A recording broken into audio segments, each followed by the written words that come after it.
感谢同仁学院美好的遇见，让我得到成长，学习旅游专业的知识，参与同仁社会服务，在老师的指导下撰写了老挝酒店发展的报告。我努力让自己变得更好，一份耕耘一份收获。在同仁学院的这6年，我获得了一系列奖项：大学通识教育论坛大学生创新创业3等奖，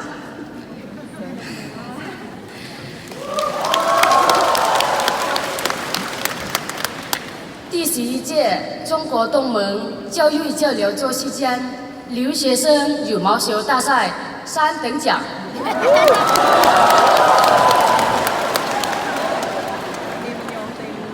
第9届中国东盟教育交流周中文演讲暨征文大赛优秀奖。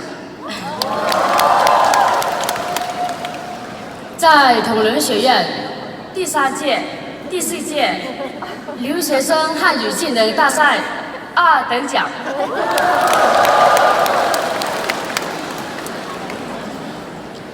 等12个奖项，我还作为学生干部参与学生管理服务学校。同仁学院让我变得更优秀。现在的我充满了灵性，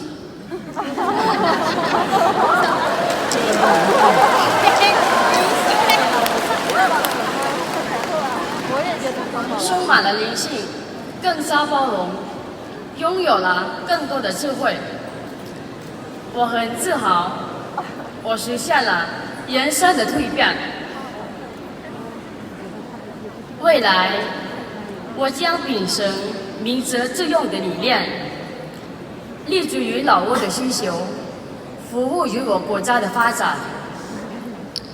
同时，我将不负文明之路的使命，致力于翻译同仁学院的教育内容，将它传播到我国家去，用建设老挝美丽的成绩单回报学校。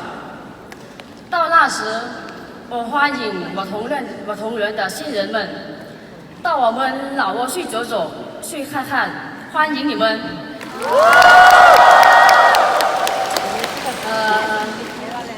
最后，我邀请所有的国际学生起立。